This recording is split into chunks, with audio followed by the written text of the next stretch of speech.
The key terms, the key takeaways are knowing when to retreat, knowing when to fall back, strategic retreat. They are shifting gears, and they are leaders arising in the gap. Greetings, friends. So there have been three phases to the Toronto anti-lockdown movement protest so far. The first phase began on Saturday, April 25th of 2020, and it ended around late September. This phase was the good old days where we gathered in Queen's Park. We were assisted by the police. Some of the police even said things favorable to us. The second phase was when we moved to Yonge and Dundas Square, and we were there from end of September until basically last Saturday, so just like January 23rd, 2021. So that phase is now over because over the last 2 Saturdays at Yonge and Dundas, the police crackdown began. Things really changed. They started arresting a lot of people and moving people away. It doesn't matter if you're media or independent media or whatever, moving you away, cracking down, intimidating people, issuing tickets, if not detaining people, and of course clamping down on all the leaders. Now we're in the third phase because now we're under police harassment, more or less, not constant, but they are constantly shadowing us. The WASPs, the bike cops, there's a lot of WASPs there, and today I went to Yonge and Dundas, and my prediction had been that the people wanted to continue protesting there, even though I didn't think it was worth it. And I was happy to be proven wrong. I had been wanting to move back to Queen's Park for some time, and that's sort of, I guess, in an organic, spontaneous way, that's what happened. And they ended up meeting at the north end of Queen's Park. By the time I got there around 12:35 p.m., there were about a few hundred people there, spread out because it's a big park. Queen's Park is right by the Ontario Legislature, but there's a south end and then there's a north end between the University of Toronto. It's a huge space, which is good because that means it's harder for them to box you in, and that's an easy thing at Yonge and Dundas because it's a smaller space, tall buildings everywhere. You don't know what's around the corner.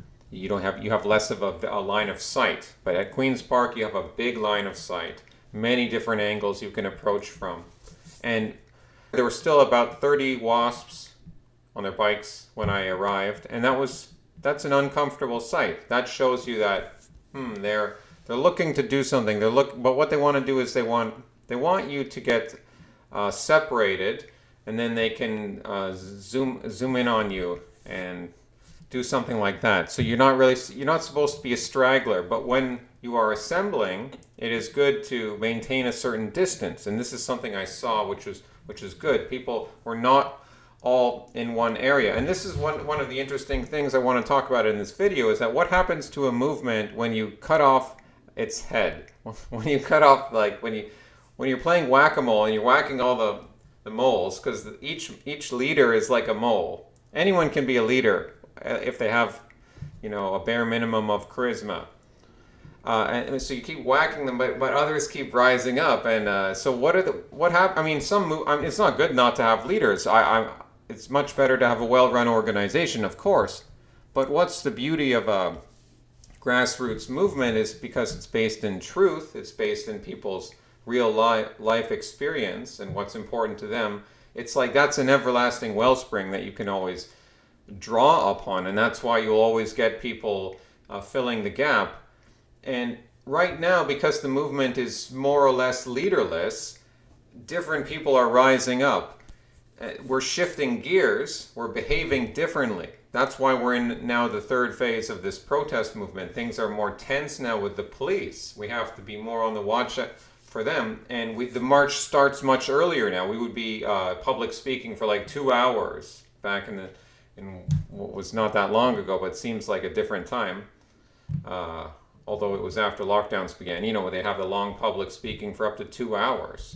and then the march would begin. Now marches are starting much more earlier, much more spontaneously. As we see the police coming in, we judge the numbers on our side that have already gathered, and then you spontaneously say, okay, people, let's go.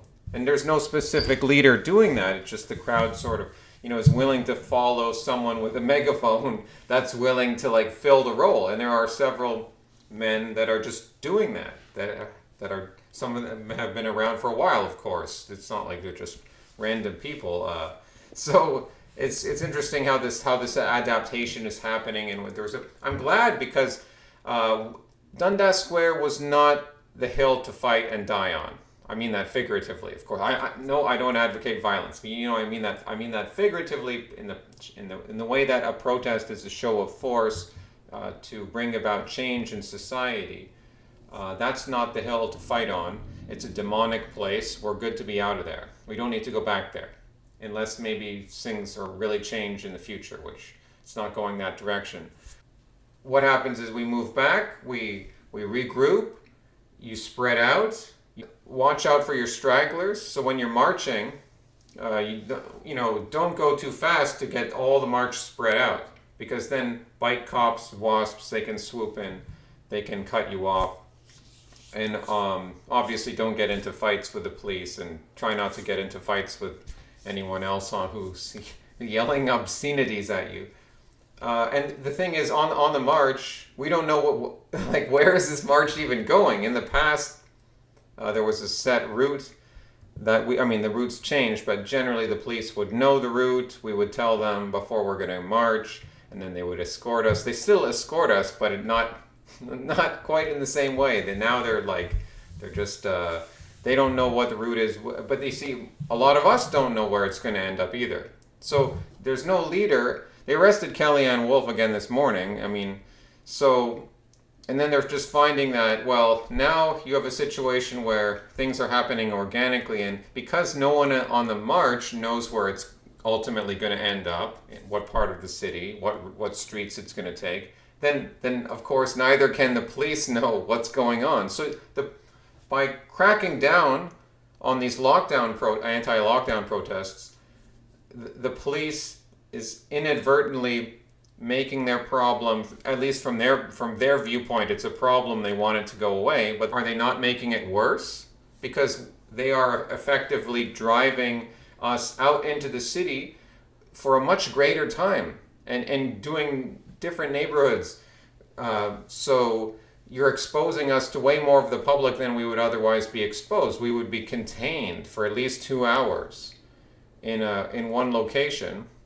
You could have just let that continue to boil over in that one location. Now, granted that we would be doing marches before, but now you're adding this chaos element, and a march can also splinter. I wouldn't recommend that always, but there's always situations where one group of people can go one way and then one can go another way, and then now you've got different things going on. And another possibility is just actually doing more than one protest in the city, which we've been trying. That sort of has been happening to a little bit, but not really. But if that ever happens, can you imagine? It's going to make it so complicated for them with all they only have so many resources.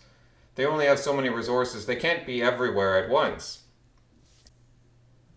Oh yeah, one thing I noticed near the very end of the march, because this was an insane march. This must have been one of the longest ones we've ever done, and I don't know how many kilometers we walked today, but when the march started, maybe a few hundred people, not that big. A lot of people have been scared away from maybe the recent arrests, the different the different policies of the police now, and obviously it's now middle of the dead of winter. The weather has gotten even colder.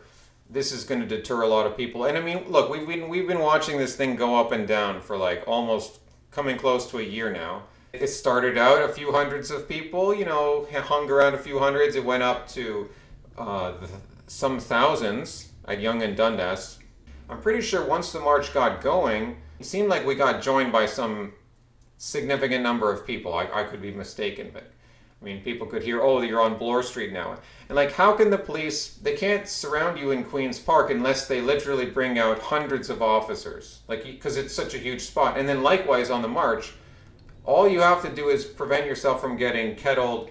And near the end of the march, these young men who are leading, who are taking up the leadership mantle, saw like 25 bike cops immediately biking towards us. Like, they came around a corner and they were biking down the street, and it looked ominous. I saw it too because I was near the front of the march. And these two young men, roughly speaking, two, maybe three, they immediately reacted, and they were like, change the direction, go this way. It's like, change direction. And then they were signaling, they were like, it's a trap. And this is something we've heard numerous times, like, don't go that way, it's a trap. On the same march, there were several times where like people at the head of the march were disagreeing over which direction to take. Go back south on Avenue Road or continue north. We ended up going north. But there was about a minute where people were milling and you weren't quite sure which way it was going to go. But the main idea is, now we are not cooperating with the police. Like, they don't, like, now we're trying to avoid them. And so by those 25 bike cops showing up around the corner and heading straight for us, they affected the path of the march, and we headed like a totally different direction back to University Avenue and then dispersed not long after that. One thing I like is that the police really aren't leading this march anymore, and specifically the black SUV, the facial recognition camera mounted on its roof, that has always been leading the march, going back pretty much to the beginning. It's still trying to follow us now, but it's not nearly as in sight as much. Sometimes it can't follow us if we go down a narrow street. Like when we went through Kensington Market, like that truck is useless. It's too fat. It's gonna get stuck because Kensington Market is a part of the city where the streets are narrow and sometimes people walk on the street. Now I'm sure they want to close all that down, but that's just the nature of Kensington Market.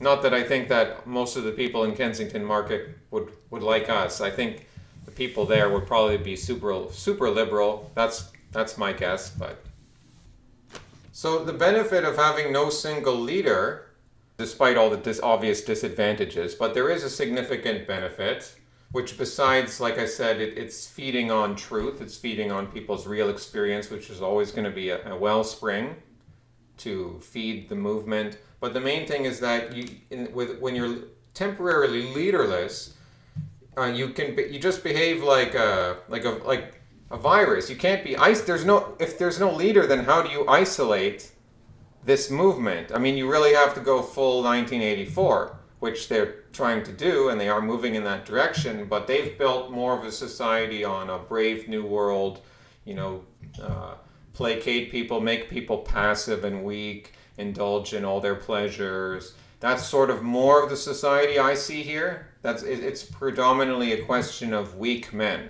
in our society, more than it is the brutal fist of the state keeping us in line. Now that can shift. It is shifting, but we're going to have to keep adapting, because obviously the police aren't going to let us keep meeting at the north end of Queen's Park for very long.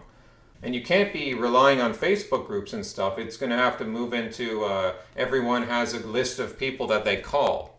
And even obviously calling can be traced by the state too. They can listen to your phone calls. But that's going to be probably less likely than if you just have a Facebook group and an open social media things telling people to meet here. Now, obviously there can be informants, but you got to get to know people personally and then at least keep it on that level.